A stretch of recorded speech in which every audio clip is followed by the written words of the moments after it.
అందుకని వారిని జీవితంలో నేను ఎప్పుడు కూడా మర్చిపోలేను. ఇలా బిజినెస్ చేస్తూ ఉండటంలో నాకున్న సరదాతో నాటకాలు చేస్తూ ఉండేవాడిని. నా మిత్రులు చాలామంది సినిమాల్లోకి రావయ్యా బాగుంటుంది, క్రాంతి కుమార్ గారు, ముఖర్జీ గారు, చటర్జీ గారు, విజయ బాపిరెడ్డి గారు, ఇంకా ఎంతోమంది, కృష్ణ గారు, మేమందరం కూడా ఏలూరు కాలేజీలో స్టూడెంట్స్. వాళ్ళు కూడా ఎన్నోసార్లు ఆఫర్ ఇచ్చారు. అలాగే గుత్తా రామిరెడ్డి గారు, ఆయన కూడా ఇచ్చారు, రావయ్యా బాగుంటావు కదా నువ్వు వద్దులేండి నాకు బిజినెస్ మీద ఇంట్రెస్ట్ అని చెప్పి వెళ్ళా. నాటకాలు మాత్రం వేస్తూ ఉండేవాడిని.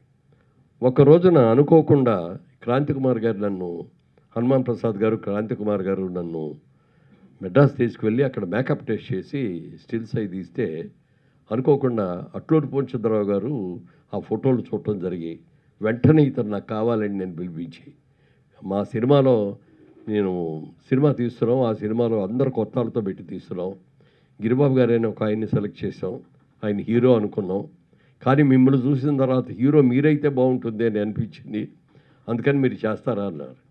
సార్ చేస్తానండి, బట్ ఆయన ఎవరినో సెలెక్ట్ చేస్తాను ఇది ఇవ్వటం అనేది కరెక్ట్ కాదేమో కదండి అన్న.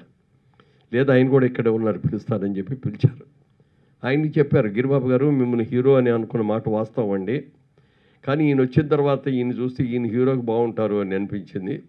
హీరోతో ఈక్వల్ క్యారెక్టర్ మా సినిమాలో విలన్ క్యారెక్టరు, మీకు అభ్యంతరం అయితే వేస్తారా అని చెప్పి అడిగితే రెండో మాట మాట్లాడకుండా వేస్తాను సార్ అని చెప్పి ఆయన ఒప్పుకోవటం. ఆ రోజు నుంచి ఈ రోజు కూడా మేము ఆ స్నేహం అలాగే ఉంది. అలా గిరిబాబు గారు కూడా నాకు ఎంతో హెల్ప్ చేశారు.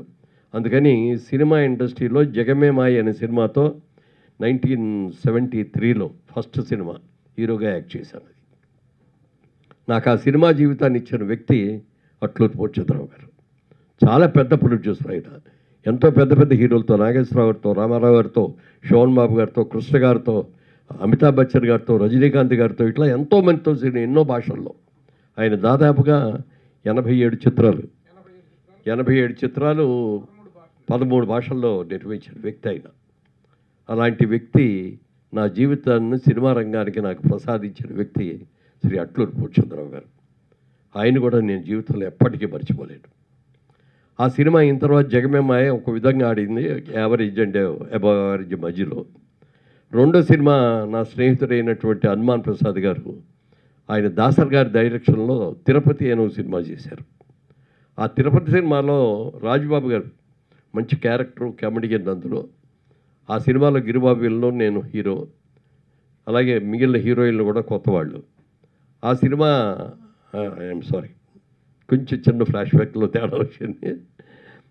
రెండో సినిమా తిరుపతి అనే సినిమాలో రాజబాబు గారు మళ్ళీ ఉన్నారు, ఆయన కూడా.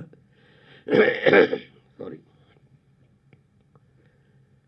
జగమేమాయి జరిగేటప్పుడు ఆయన అడిగారు, మీ పేరేంటి? మురళీమోహన్ గారు. అప్పుడు రాజబాబు నా పేరు. రాజబాబు అండి అన్న. మీ నాన్నగారు వాళ్ళు పెట్టిన పేరు అదేనా అన్నారు. కాదండి, మా నాన్నగారు పెట్టిన పేరు రాజా రామ్మోహన్ రాయ్ అని పెట్టారండి అన్న. మరి రాజబాబు ఎలా అయ్యావు అన్నారు. అంత పేరు పొడుగు పేరు పిలవలేక అందరూ రాజబాబు